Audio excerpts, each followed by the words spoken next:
തമ്മിൽ B J പിയും കോൺഗ്രസും നേർക്കുനേർ പോരാട്ടമെന്ന് നമുക്ക് വളരെ കൃത്യമായി എടുത്തു പറയാം. കാരണം കഴിഞ്ഞ 10 വർഷമായി സംസ്ഥാനം ഭരിക്കുന്ന ബി ജെ പി ഭരണ തുടർച്ചയ്ക്ക് വേണ്ടി അതിശക്ത പ്രചാരണം നടത്തിയപ്പോൾ സംസ്ഥാനത്ത് ഇത്തവണ തിരിച്ചു വരാൻ സാധിച്ചില്ലെങ്കിൽ പിന്നൊരു നിലനിൽപ്പില്ല എന്ന തിരിച്ചറിവിന്റെ അടിസ്ഥാനത്തിൽ അതിശക്തമായ പ്രചാരണം ഗൗരവ് ഗൊഗോയുടെ നേതൃത്വത്തിൽ കോൺഗ്രസും നടത്തിയിരുന്നു. അതുകൊണ്ട് തന്നെ അത്രയധികം ശക്തമായ പ്രചരണം കൊണ്ട് തന്നെയാണ് വോട്ടിംഗ് ശതമാനം 86% മുകളിലേക്ക് അസമിൽ പോയിട്ടുള്ളത്. അതിൽ പല മണ്ഡലങ്ങളിലും 85% മുകളിലേക്ക് പോളിംഗ് ശതമാനം എത്തി. ഏറ്റവും കൂടുതൽ പോളിംഗ് ശതമാനം ഒരു മണ്ഡലത്തിൽ ഡൽഗാമിൽ രേഖപ്പെടുത്തിയത് 94%. അതുകൊണ്ട് തന്നെ ഉയർന്ന പോളിംഗ് ആർക്ക് അനുകൂലമാകും എന്നുള്ളതാണ് നോക്കിക്കാണേണ്ടത്.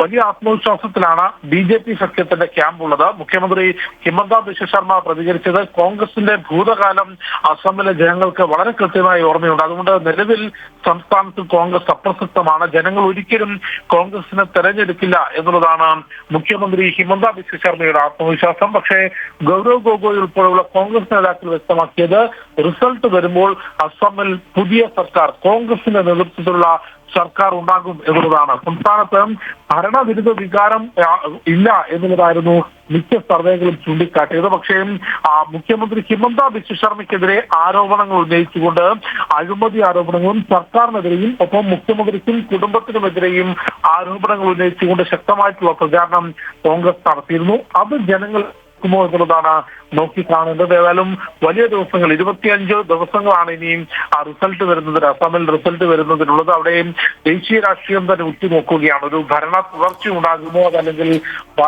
ഭരണ തുടർച്ച. ജിഷ്ണു, ഒരു പ്രധാനപ്പെട്ട കാര്യം, അതായത് പശ്ചിമ ബംഗാളിൽ ഇന്ന് തെരഞ്ഞെടുപ്പ് പ്രകടന പത്രിക പുറത്തിറക്കുകയാണ് ബി ജെ പി പ്രതീക്ഷയോടെ മുന്നോട്ട് പോകുന്ന സംസ്ഥാനങ്ങളിൽ ഒന്നാണ് പശ്ചിമ ബംഗാൾ. വലിയ നേട്ടമുണ്ടാക്കാൻ കഴിയും എന്ന് കരുതുകയാണല്ലോ. അഖില ബംഗാളിൽ ദേശീയ രാഷ്ട്രീയം ഉറ്റുനോക്കുന്ന മറ്റൊരു പ്രധാനപ്പെട്ട നിയമസഭാ തെരഞ്ഞെടുപ്പാണ് പശ്ചിമ ബംഗാൾ. അവിടെ തുടർച്ചയായ തൃണമൂൽ കോൺഗ്രസിന്റെ ഭരണത്തിന് ഏതെങ്കിലും തരത്തിൽ അറുതി വരുത്താൻ ബി ജെ പിക്ക് സാധിക്കുമോ എന്നുള്ളതാണ് ദേശീയ രാഷ്ട്രീയത്തെ സംബന്ധിച്ച് ഏറ്റവും പ്രധാനപ്പെട്ട ചോദ്യം. ഈ മാസം 23, 29 രണ്ട് തീയതികളിലായി, രണ്ടിടങ്ങളിലായാണ് ബംഗാളിൽ വോട്ടെടുപ്പ് നടക്കുന്നത്. ഇന്ന് 11 മണിക്ക് കൊൽക്കത്തയിൽ നടക്കുന്ന ചടങ്ങിലാണ് കേന്ദ്ര ആഭ്യന്തരമന്ത്രി അമിത്ഷാ ബി ജെ പിയുടെ പ്രകടന പത്രിക പുറത്തിറക്കുന്നത്. വർഷങ്ങൾ നീണ്ട ഇടത് CPM ഭരണത്തിന് അറുതി വരുത്തിക്കൊണ്ടായിരുന്നു അവിടെ തൃണമൂൽ കോൺഗ്രസ് ഭരണം മമതയുടെ നേതൃത്വത്തിൽ അരങ്ങേറിയത്. അതിനുശേഷം ബി ജെ പിക്ക് അവിടെ 2016 നിയമസഭാ തെരഞ്ഞെടുപ്പിൽ കേവലം 3 സീറ്റുകൾ മാത്രമായിരുന്നു നേടാൻ സാധിച്ചത്. 2021 ആകുമ്പോഴേക്കും അത് 70 മുകളിലേക്ക് എത്തിച്ചുകൊണ്ടൊരു വലിയ കുതിച്ചുചാട്ടം നടത്താൻ ബി ജെ പിക്ക് സാധിച്ചിരുന്നു. പക്ഷേ ഭരണത്തിനടുത്തേക്ക് എത്താനോ മുഖ്യമന്ത്രി കസേരയിൽ ഏതെങ്കിലും തരത്തിൽ ഇളക്കം തട്ടാനോ 2021 നിയമസഭാ തെരഞ്ഞെടുപ്പിൽ ബി ജെ പിക്ക് സാധിച്ചിരുന്നില്ല.